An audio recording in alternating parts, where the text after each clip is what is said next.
বন্ধুরা, ভগবান শ্রীকৃষ্ণের কোন শক্তিশালী মন্ত্রের জেরে একটি মৃত প্রাণীর জীবন বাঁচল? কোন শক্তিশালী মন্ত্র শুনে বেঁচে উঠল এক মৃত বাঁদর? এই সব কিছুই আপনারা জানতে পারবেন এই ভিডিওটির মাধ্যমে।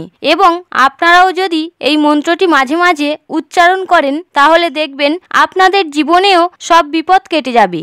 নমস্কার বন্ধুরা, ঈশ্বর ভক্তি চ্যানেলে আপনাদের সকলকে স্বাগত জানাই। হ্যাঁ বন্ধুরা, শ্রীকৃষ্ণের এক শক্তিশালী মন্ত্রের দ্বারা বেঁচে ওঠে এক মৃত বাঁদর। এমনই তার মহাশক্তি। কিন্তু এমনটা কি সত্যিই হতে পারে? কোন ঘটনা এটি আপনাদেরকে জানাবো এই ভিডিওটির মাধ্যমে। তাই বন্ধুরা, আপনাদেরকে বিশ্বাস রাখতে হবে যে পৃথিবীতে এমন কিছুই নেই যা ভগবানের ইচ্ছার বিরোধিতা করতে পারে। তাই ঈশ্বর যাকে বেঁচে থাকার অনুমতি দেবেন সে নিশ্চয়ই বাঁচবেন। যদি কোনো মতে কোনো প্রাণহানিও ঘটে তবুও তার প্রাণ তিনি ফিরে পাবেন। তবে বিষয়টি নিয়ে বিস্তারিতভাবে জানার আগে আপনারা যারা এই চ্যানেলে নতুন তারা অবশ্যই চ্যানেলটি সাবস্ক্রাইব করুন এবং বেল বাটনে প্রেস করুন এই রকম আরো অনেক নতুন ভিডিওর নোটিফিকেশন পেতে। এবার চলুন জেনে নেওয়া যাক গোটা বিষয়টি কি।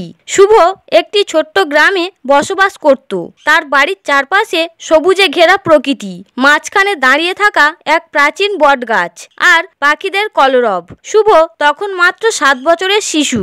একদিন বিকেলে সে খেলতে খেলতে ওই বটগাছের নিচে এক আহত বাঁদরকে দেখতে পায়। বাঁদরটির শরীর জখম আর চোখ দুটো বিষণ্ণ। শুভ তার সরল শিশু মনে ভাবল এই প্রাণীটির সেবা করতে হবে। সে বাঁদরটিকে কোলে তুলে বাড়ি নিয়ে এলো। বাড়িতে ঢুকেই সে মাকে বলল, মা, এই বাঁদরটাকে আমার সাথে থাকতে দাও, আমি ওর যত্ন করব। প্রথমে শুভর মা বাবা রাজি হলো না, কিন্তু শুভর চোখে মুখে যে আবেগ, যে ভালোবাসা দেখা গিয়েছিল তাতে তারা শেষ পর্যন্ত রাজি হয়ে গেল। বাঁদরটির নাম রাখা হলো মাখনলাল। শুভ প্রতিদিন নিজের খাবারের অর্ধেক অংশ মাখনলালকে দিত। সে নিজে মাখনলালকে স্নান করিয়ে দিত, খাইয়ে দিত, এমনকি ঘুম পাড়ানোর সময় গল্পও শোনাতো। যখন মাখনলাল ধীরে ধীরে সুস্থ হয়ে উঠল, শুভ মাখনলালের বন্ধুত্ব গ্রামের লোকের মুখে মুখে ছড়িয়ে পড়ল। আর এভাবেই বেশ কয়েক বছর কেটে গেল। শুভ তখন 15 বছরের কিশোর। একদিন সকালে মাখনলাল আচমকাই অস্বাভাবিক আচরণ করতে শুরু করলো। শুভ তাকে নিয়ে অস্থির হয়ে পড়ল। দুপুরের দিকে মাখনলাল হঠাৎ করে জ্ঞান হারিয়ে নিস্তেজ হয়ে পড়ল। শুভর মনটা ভেঙে গেল। সে যখন তাকে জাগানোর চেষ্টা করলো, মাখনলালের আর কোনো সাড়া পাওয়া গেল না। তার শ্বাস প্রশ্বাসও থেমে গেছে। সে বুঝতে পারল মাখনলাল আর বেঁচে নেই। শুভ মাখনলালের নিথর দেহ জড়িয়ে ধরে কান্নায় ভেঙে পড়ল। তার চোখের সামনে এত বছর ধরে গড়ে ওঠা বন্ধুত্বের স্মৃতি ভেসে উঠতে লাগলো। মা বাবা শুভকে সামলানোর যতই চেষ্টা করুক, কোমল হৃদয় শুভর তখন বোঝার মতো কোনো ক্ষমতাই নেই। আশেপাশের বাড়ির লোকেরাও ততক্ষণে শুভর হাহাকার শুনে জড়ো হয়েছে। এমন সময় বাড়ির পাশ থেকে এক সাধু হাঁটছিল। শুভর সেই আর্তনাদ শুনে তিনি বাড়িতে ঢুকলেন। শুভ সাধু বাবাকে দেখে কান্নারত অবস্থাতেই তার কাছে গেলেন। শুভর অবস্থা দেখে বাবাজিও এগিয়ে এলেন। তিনি এসে শুভর মাথায় ও পিঠে একটু হাত বুলিয়ে দিয়ে তার কাছ থেকে সকল ঘটনা জানতে চাইল। শুভ সবটা জানিয়ে শেষে সাধু বাবার দিকে তাকিয়ে জড়ানো গলায় বলল, মাখনলালকে ছাড়া আমি বাঁচবো কি করে? ও যে আমার নিজের ভাইয়ের মতো। এক পশুর প্রতি শুভর এত ভালোবাসা দেখে এবং তার কথা শুনে সাধু বাবার মন ভরে গেল।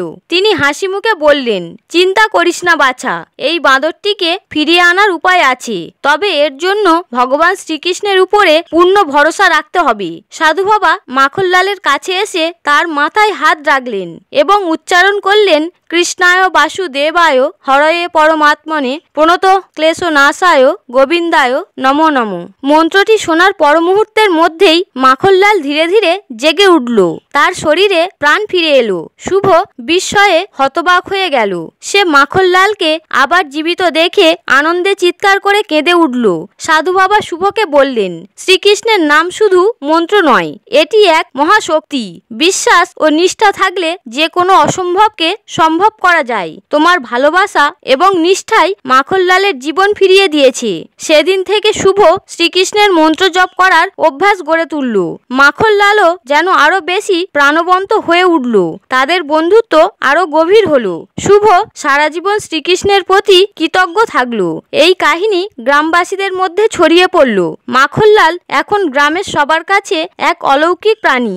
আর শুভ শিখল যে বিশ্বাস আর ভালোবাসা জীবনকে বদলে দিতে পারে। শ্রীকৃষ্ণের এই মন্ত্রের মহিমা ঠিক এমনই, যা মৃতকেও প্রাণ দিতে পারে। বন্ধুরা, এই মৃত বাঁদরটির ভিডিও আপনাদেরকে এখানে দেখাতে পারলাম না, তবে কিছু ছবি আপনাদের কাছে শেয়ার করলাম। তবে বন্ধুরা, আপনারা বিপদে পড়ুন বা না পড়ুন, সব সময় শ্রীকৃষ্ণের এই মন্ত্রটি এক মনে জপ করবেন। কৃষ্ণায় বাসুদেবায় হরয়ে পরমাত্মনে প্রণত ক্লেশনাশায় গোবিন্দায় নমো নমো। এই মন্ত্রটি জপ করলে দেখবেন আপনার জীবনে যতই বাধা আসুক না কেন, সেগুলো নিমেষে কেটে যাচ্ছে। তাই মন্ত্রটি পাঠের সাথে থাকতে হবে শ্রীকৃষ্ণের প্রতি অগাধ বিশ্বাস ও ভরসা। দেখবেন আপনার জীবনের সব বাধা কিভাবে দূর হয়ে যাচ্ছে। বন্ধুরা, ভিডিওটি দেখে যদি ভালো লাগে তাহলে অবশ্যই একটি লাইক করবেন এবং কমেন্টে সবাই জয় শ্রীকৃষ্ণ লিখতে ভুলবেন না। আপনারা সকলে ভালো থাকুন, সুস্থ থাকুন। হরে কৃষ্ণ।